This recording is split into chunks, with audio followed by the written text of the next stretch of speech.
Hoje, na ausência de pesquisas e de bate-bocas mais intensos, a despeito de um debate ontem realizado pela CNBB, sem a presença, claro, de Bolsonaro, com os demais candidatos à presidência da República, discutiram muito, bateram muita boca, e o Haddad, claro, está dentre os que estavam no palco, é o que ocupa a melhor posição nas pesquisas, e aí o alvo foi o Haddad, também pelo peso, né, que a perspectiva de crescimento de Haddad tem aí no cenário político para o segundo turno.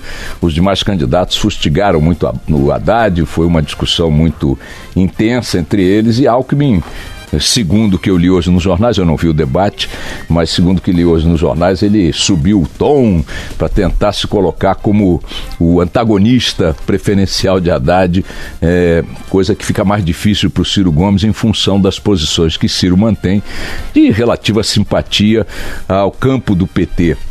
O Ciro sabe que tem que crescer à esquerda também para poder chegar ao segundo turno e conquistar votos daqueles que, simpáticos a esse campo ideológico, não são tão simpáticos ou não estão tão simpáticos assim ao Haddad. O fato é que o Haddad foi mais fustigado pelo Alckmin do que pelo próprio Ciro. Mas o que está em destaque hoje nos jornais é uma carta que Fernando Henrique Cardoso publicou ontem, pedindo a união do centro contra a radicalização e a crise. O que achei curioso logo foi uma frase que ele usou, dizendo que a radicalização dos sentimentos políticos se dá diante de um pano de fundo sombrio. Eu queria fazer uma retificação geométrica a essa frase do ex-presidente, dizendo que não é o pano de fundo que é sombrio, o pano de hoje, o palco está sombrio, a realidade que nós estamos vivendo já está para lá de sombria e foi construída na soma da insensatez da qual o centro participou. O centro esteve e está, num certo sentido, amarrado ao que está aí hoje no governo Temer, e o governo Temer não foi a reversão de expectativas, não confirmou a reversão de expectativas que muitos pretenderam quando apoiaram o impeachment. O impeachment se deu num cenário em que a era petista agonizava. A era petista já tinha edificado o prédio da crise em que estamos enfiados, e o centro patrocinou, foi um deputado, um senador tucano, Aécio Neves, o primeiro a contestar a legitimidade e a própria permanência da presidente reeleita Dilma Rousseff.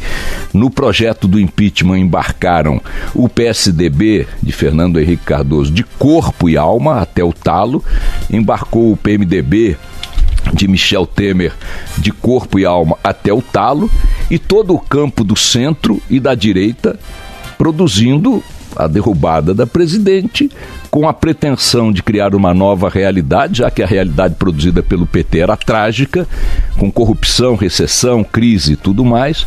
Mas o que se viu no exercício deste período de poder comandado por Temer, com apoio do centro e da direita, é a tragédia que está aí.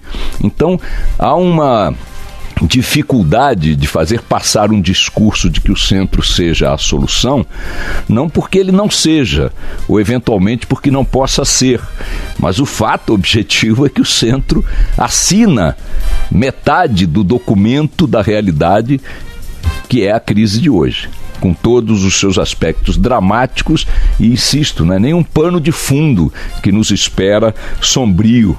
Este pano sombrio já está sobre nós, já nos cobre e já vem nos cobrindo há um bom tempo, e é um pano que foi, repito, costurado até o meio pelo PT e suas alianças e pelo centro e suas alianças. Agora, Fernando Henrique Cardoso, do alto de sua autoridade, propõe que o centro se recomponha para que sirva de alternativa aos extremos que estão aí colocados pelas candidaturas, principalmente de Haddad à esquerda e de Bolsonaro à direita.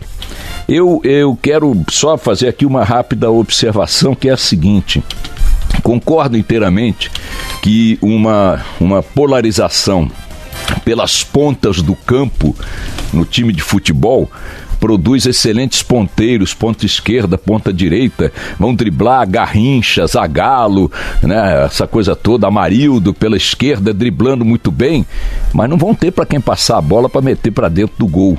Quem põe a bola para dentro do gol no futebol é o centro, e aqui no Brasil, na política, na vida pública, o centro sempre foi determinante para que os governos andassem. O Lula só conseguiu eleger-se pela primeira vez, e sucessivas vezes depois disso ele e Dilma, porque caminharam em direção ao centro. A não ser que vocês queiram chamar de outra coisa, alianças que incluíam Sarney, Collor, Barbalho, Jader. Jader e Barbalho são a mesma figura, né? Enfim, é tão exuberante o que produz que eu tenho que chamar por dois nomes, entendeu? Temer, o próprio Temer e tal. Quer dizer, acho que esta realidade que fez com que todas as eleições no Brasil só fossem vencidas por quem estivesse com o centro ao seu lado, ou que fosse do próprio centro, talvez não se repita na eleição que estamos vivendo agora no segundo turno, se Haddad e Bolsonaro forem para lá, porque de fato hoje, neste primeiro turno e provavelmente ao longo do segundo, eles radicalizarão ou acentuarão suas posições nas extremidades laterais do campo. Mas eu tenho a impressão, discordando um pouco de quem acha que a tragédia é inevitável, de que seja qual for o eleito, e aí vale para Ciro, vale para Haddad, vale para Marina, vale para Alckmin, vale para Bolsonaro, todos caminharão em direção ao centro. Haddad e Bolsonaro compulsoriamente, porque nenhum nem outro, à sua esquerda e à sua direita, tem nada para crescer. Além do que Bolsonaro já ocupa no espectro ideológico e político, né, do Brasil, não dá para ir para a direita. A não ser que ele invente alguém mais direita que o Mourão, a não ser que ele invente alguém mais direita do que o discurso de trazer os militares para dentro da política. Hoje estava lendo que ele pretende entregar, segundo aí o guru econômico dele, estou lendo aqui uma chamadinha na Folha, dizendo que a ideia é trazer militares para comandar a área da infraestrutura. Alguma coisa contra a capacidade de militares atuarem em obras, em projetos? Não, absolutamente não. Mas quando isso é colocado como um trunfo político, você mela um pouco a ideia de uma eficiência no campo operacional e passa a confundir este eventual mérito, com o campo da eficiência no terreno da política, da prática e do exercício da política, que não recomenda em absoluto que se traga as Forças Armadas para esse campo, para esse jogo. No mundo inteiro, nenhuma democracia sobrevive brincando com quartéis, trazendo quartéis para o jogo cotidiano da política. Então, o Bolsonaro para a direita não cresce mais. O Mourão é a parede extrema de qualquer extrema-direita que vocês possam imaginar no cenário político brasileiro hoje. Ele compôs a sua chapa mais à direita do que poderia, ou do que deveria, no meu entendimento. Podia ter caminhado com um vice um pouco mais moderado, podia ter trazido uma mulher do campo da política, conservadora que fosse, como ele e tal, bababá, mas que não caracterizasse essa opção por caminhar mais ainda à direita do que ele já é percebido. Caminhou. Então, portanto, para lá ele não consegue avançar uma vez eleito, ele terá que compor forças no Congresso, já que a direita não tem nada, que caminhe para o centro. Não tem como. No campo do Haddad, a mesmíssima coisa. O Haddad tem o PCdoB na sua vice-presidência, tem a notória solidariedade e apoio no segundo turno do PSOL, e eu não do PCO, e eu não tem nada à esquerda disso, no espectro ideológico, no espectro político brasileiro e eleitoral também. Então aí eles já estão. Agora, uma vez eleitos presidentes, eu discordo um pouco dessa ideia de que haverá o fim do mundo. Quer um, quer outro. Se for o Bolsonaro, penso da mesma maneira, se for o Haddad, penso igual. Mesmo com esse discurso que ambos estão fazendo, porque foi o que lhes permitiu e tem sido o que lhes permite crescer na disputa eleitoral, no exercício de governo não terão alternativa que não seja composições ao centro. A questão está em saber, e aí eu volto ao Fernando Henrique, se a qualidade do centro no Brasil tem produzido alguma coisa que nos interesse como nação. Eu também acho que é inevitável e é recomendável que se caminhe para o centro no sentido de estabelecer uma moderação maior, uma composição mais ampla, né, e mais realista. Quem não tiver esses apoios no Congresso não conseguirá governar adequadamente. Então, é compulsória essa caminhada em direção ao centro depois de eleito, seja o extrema-direita, seja o extrema-esquerda. Estou refletindo em cima do que as pesquisas estão indicando hoje. É claro que se entrar o Ciro, se entrar o Alckmin, se entrar a Marina, essa composição ao centro mais naturalmente se dará. Mas ela é inevitável mesmo que entre um dos extremos que hoje estão aí na liderança das pesquisas. Ao contrário, repito, do que procura se vender, o Brasil não está a caminho de uma tragédia inexorável, seja qual for o presidente eleito. O Brasil é maior do que isso. Nós somos maiores do que isso. Somos uma nação com 208 milhões de pessoas, com uma democracia que já está consideravelmente consolidada. A ideia de que, indo para um lado, cairemos numa ditadura no dia seguinte, de direita, com apoio militar, não sei o quê, ou indo para o outro lado, cairíamos no bolivarianismo, não sei o quê, viraremos uma Venezuela. Essas são ideias que agradam muito a esses dois campos no duelo que eles travam. Mas ela não é real. O Congresso vai estar lá, eleito também, legitimado também.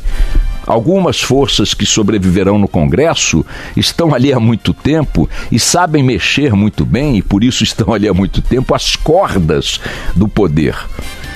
E outros que lá chegarão com uma outra proposta diferente da atual e por isso terão conquistado seus mandatos. Então, menos um pouco, minha gente, menos. É importante que a gente caminhe para essa eleição tentando perceber que o Brasil precisa melhorar, tentando constatar, se é que todo mundo já não constatou, que os desafios que estão colocados diante de nós hoje, não é no pano de fundo não, hoje já são gigantescos e de difícil solução, mais do que difícil solução, de longa solução. Não tem milagre para acontecer a partir de janeiro. Não existe isso.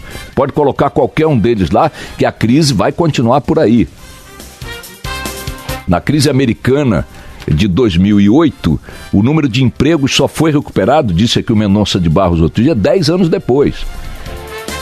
Então, não há essa ideia de que elegendo A, B ou C, ele vai chegar lá com essa musiquinha que a gente tem colocado aqui com frequência, ele toma posse num dia, no dia seguinte ele bota a banda dos guardas da presidência da República, toca essa musiquinha aqui, ó.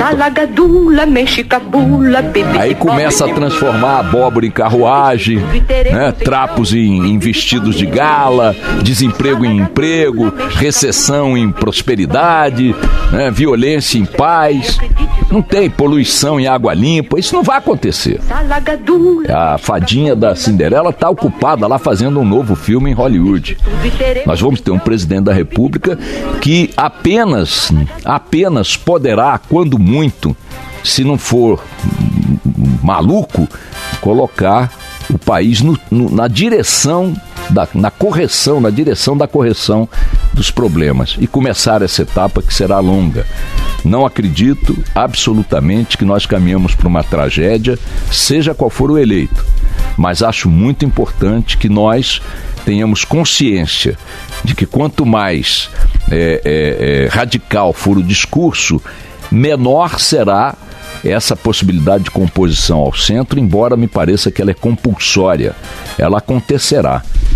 Os radicais, Haddad e Bolsonaro, terão que caminhar no sentido da moderação, porque assim o Congresso determinará pela diversidade das forças que continuarão compondo as casas legislativas, né? Eu acho que é o seguinte, olha, atenção para o voto para deputado federal, atenção para o voto para senador e mesmo para o voto para a presidência da República, tendo em perspectiva isso que nós temos à nossa frente aí, a necessidade de lidar com uma realidade brutal, difícil, que já está colocada aí, colocada pela esquerda de Lula e pelo centro do PSDB. Eles foram sócios nessa crise. É uma crise produzida por ambos. Portanto, a direita atuou nisso também. E a correção disso passa, principalmente no meu entendimento, não pela escolha isolada de um presidente da República, seja qual for, mas pela formação de um Congresso que atue como poder moderador, como força moderadora. Eles terão que beber dessa água, seja quem for o eleito. Vamos lá.